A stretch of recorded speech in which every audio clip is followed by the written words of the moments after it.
After my less than enthusiastic response to John Gardner's Grendel and Nancy Springer's I Am Mordred, which purport to show famous stories from the villain's perspective, I should have given up on finding a story that actually does this well. But no, I decided to give Gregory Maguire's Wicked a try. I went in completely blind. I'd never seen the musical or the movie. All I knew was this was supposed to be the Wicked Witch's story and presumably would show why she acts the way she does in L. Frank Baum's Wonderful Wizard of Oz. I have many gripes about this book, but first, I'm not entirely sure Maguire has even read the books. There's a metric ton of Oz books. It would be unfair to expect someone to read all of them, though if you're playing in the Oz playground, maybe that's something you should consider, but I digress. But only using my limited knowledge of the Oz books, even I can tell Maguire is writing fan fiction for the 1939 movie, not the books. His Wicked Witch is green, like Margaret Hamilton's witch, but not like Baum's witch. Elphaba finds a flying broom in what eventually becomes her castle, but Baum's witch doesn't ride a broom, she rides an umbrella.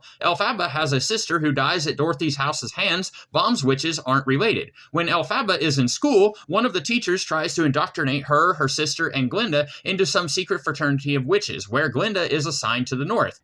Baum's Glinda is the witch of the South, not the North. This reminds me of Oz the Great and Powerful, which, for legal reasons, was a prequel to the books and not the film. But the proof is in the pudding.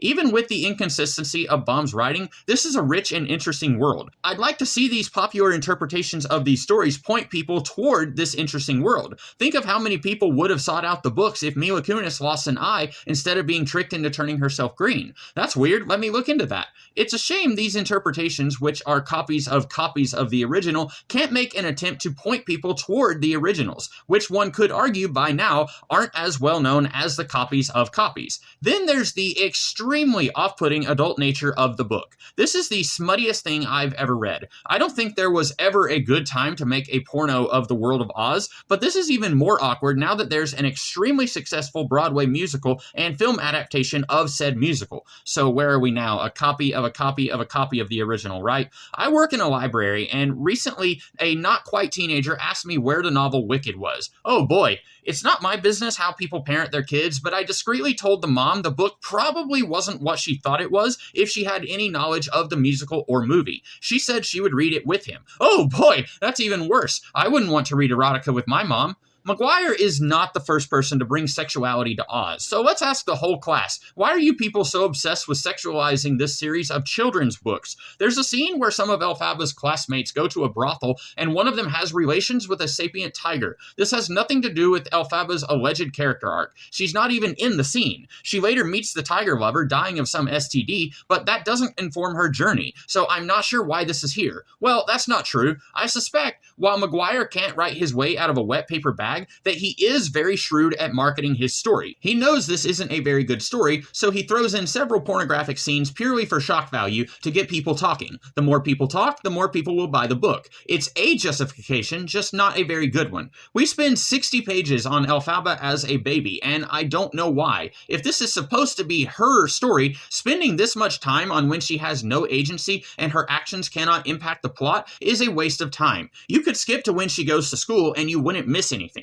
If you're about to say, well, Elphaba's dad learned glass blowing from Turtle Heart, and that's how he made the slippers for Nessa Rose, okay, here's how you do that. Dad tells Elphaba, I learned that when I was evangelizing to the Quadlings. Doesn't take 60 pages to set up a plot MacGuffin. We time jump to Galinda, the snob forced to room with Elphaba. When Galinda isn't ignoring her outright, she's horrible to her. But Elphaba isn't the only one. There's also this schoolmate, Bach, who has a crush on Galinda for some reason, and Galinda doesn't like him because, y'all ready for this? He's short. If you're wondering where this romance goes, it doesn't. They kiss a little and that's it. Galinda marries some guy I don't think we ever see, and Bach marries some other lady. Realistically, that happens a lot. When you're young, you think you're dating someone you'll spend the rest of your life with, but it doesn't work out that way. But this romance is barely a footnote. Say it with me now, it has nothing to do with Elphaba's journey to villainy. The 4 or 5 pages it's featured in could have been removed and you wouldn't have noticed. And if you're about to say, well, Bach wanted to woo Galinda and that's how he meets Elphaba, Elphaba and becomes friends with her. Okay, here's how you do that.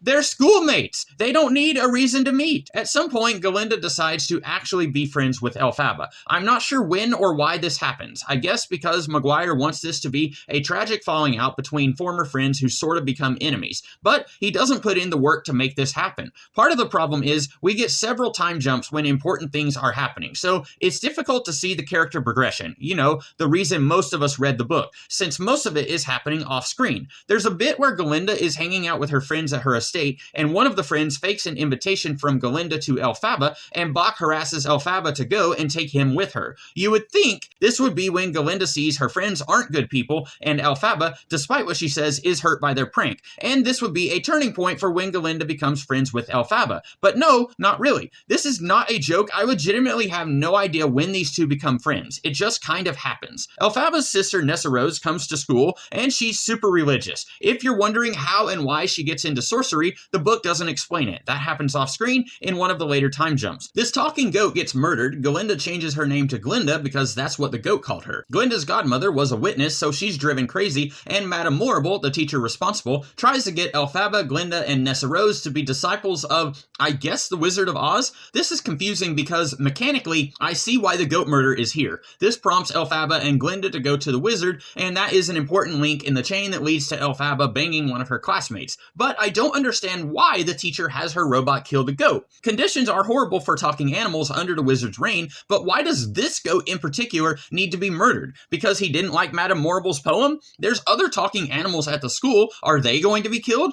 Did the wizard command Morrible to do this, or did she do it on her own, and she thinks that's what he wanted? None of this is explained. It's just here because the plot needs to happen. Elphaba and Glinda try to talk to the wizard. It doesn't work out. Elphaba runs away. Another time jump. Elphaba is part of a secret terrorist group where she accidentally runs into Fiyero, a classmate who was barely in the book until now. They chat, then Fiyero is thinking about wearing a low-cut shirt if she's into that sort of thing. They start banging, and again, I see why this is in the book. This has to be here in order for other stuff to happen later, but it comes completely out of nowhere. I don't think this guy spoke with Elphaba once when they were at school. If you want this relationship to be more than just physical sex, these two probably should have interacted earlier. You could have gotten rid of Bach and had Fiyero be the one interested in Glinda. When she turns him down, he accidentally falls for Elphaba. That would fit nicely with assumptions other characters make later. It feels like Maguire was plotting the big beats and said, this will happen here because I said so, but didn't bother having earlier moments lead into the things he wanted to happen. You want point A to lead into point B and then C, so forth. If they don't, then you need to trim what doesn't organically fit with the whole. Fiyero follows Elphaba to a failed assassination. The secret police kill him. Another time jump. Elphaba went to a convent where she gave birth to Fiero's kid, but she treats him like crap. Years after Fiyero is murdered, Elphaba decides she needs to atone for adulterating with him because he was married and had some kids he didn't really like. On the way to explain things to the wife, she has a spiritual experience in the desert where this goddess tells her she'll be a witch even though she hasn't had any interest in sorcery until now. Apparently, sorcery is a thing you can study at school, but it's also something you can just kind of do.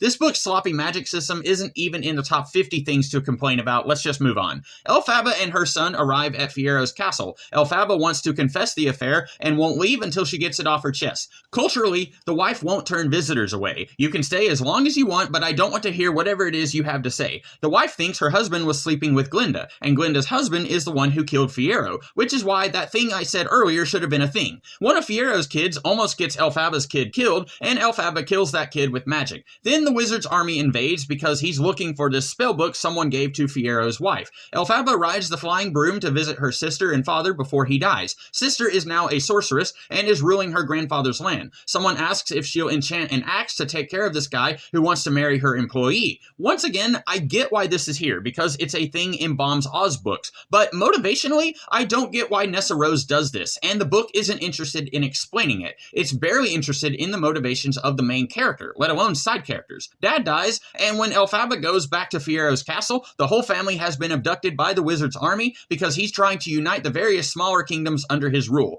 Elphaba says she's going to rescue them. And then this really cool thing happens. She doesn't. Instead, we get another time jump. I'm not sure if she tried to rescue Fiero's family or if she got stuck in the planning stages for several years. And it doesn't matter. These characters only exist so Elphaba can have the castle from the movie. She needs to have a very abrupt love affair. Her lover gets killed, she decides to come clean, and when she can't, she accidentally inherits a castle. She has a chat with the wizard, he gets the spell book, her sister dies, Elphaba finds out Glinda gave the shoes to Dorothy. Elphaba kind of just goes crazy. Grendel and I Am Mordred take the incredibly lazy avenue of it's your destiny to be evil. Don't bother fighting it. Okay, I'll be evil. When what I wanted was to see characters do horrible things, but they're justified in their mind. Like when Elphaba killed her kid's half-brother. While Wicked isn't as lazy and insulting as those stories, it isn't much better. Alfred Hitchcock once said, drama is life with all the boring bits cut out. Maguire did the opposite. He knows he wants to get to Dorothy killing the witch in the castle, but he doesn't want to organically arrive at that point. So he puts some pushpins in a map and then leapfrogs to those moments, skipping valuable character growth that should have gotten us to those places.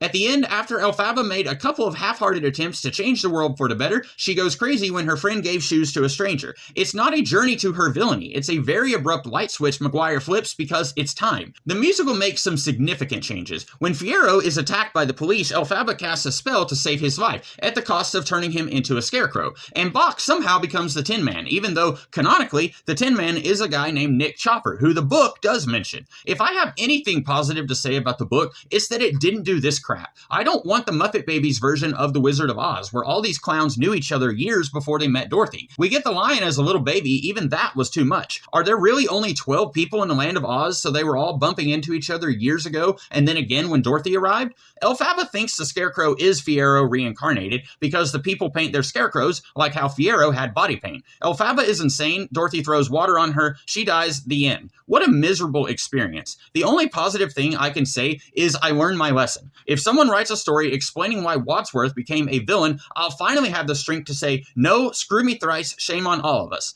This isn't a story, just a series of unconnected events. I can't tell you anything about the main character or most of the supporting characters. They act according to the needs of the plot, rather than the plot acting according to the needs of the characters. I would like to ask someone why they like this. Statistically, with how popular it and its derivatives are, everyone who read this couldn't have hated it as much as I did. But no, I don't want to hear it. I don't want to think about this awful train wreck any more than I already have. I want the Men in Black to scrub my memories and then give me electroshock treatments if I ever say that this book sounds interesting.